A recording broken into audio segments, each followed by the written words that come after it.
Қайырлы күн, қайырлы кеш баршаларыңызға. Бүгін өте қызықты тақырыптардың бірін қозғайын деп отырмын.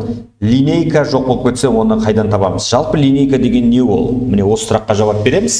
Лайк басып каналға тіркелуді ұмытпаңыздар. Сұрақтарыңыз болса, пікірлеріңізді жазуға болады.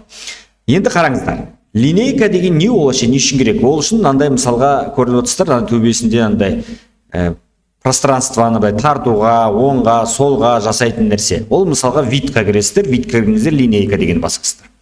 Байқасаңыздар, міне осындай нәрселер шығады сізде. Көп Word'тарда, әрине по умолчанию Word офис программасын орнатқан кезде Word программасында бұл болады. Кейбір жағдайларда балаларыңыз бір нәрсені басып кеттіңіз, немесе бір жерге барып жұмыс істеуге бардыңыз. Сіздің өзіңіздің Word'ыңыз осындай, бірақ басқа жерге барсаңыз линейка жоқ.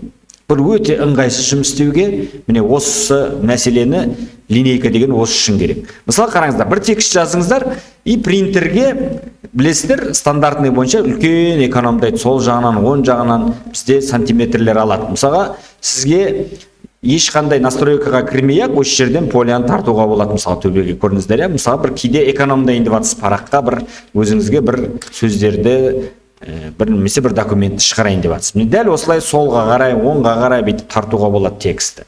Мысалы мына жерден тоже оңға қарай тартсаңыз, текстіңіз, параңыз, шығаратын параңыз максималды экономдайтын боласыз. Жалпы линейка осы үшін керек. Міне осыны ұмытпаңыздар.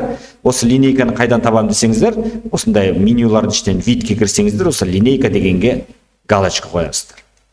Өйткені өз басымнан талай кездесті, нормально жұмыс істеп жатасыз, и бір жерге асығыс болып тұрады, и сізге бір жерде біреудің ноутбугын ала тұрасыз, жұмыс істесе, ода линейка жоқ. Өте ыңғайсыз. Немесе бір қағаз шығарайын деп жатсыз, сізге бір нәрсесі қағаздың сыртынан шығып кетіп жатыр, сізге точно қағазға сыйдыру қылып шығару керек, сол текст или сол файлдың ішіндегі құжатта сіз осы линейкалармен жұмыс жасайсыз. Міне сол үшін керек, ең басты түсінікті болды деп ойлаймын. Лайк басып каналға тіркелуді ұмытпаңыздар.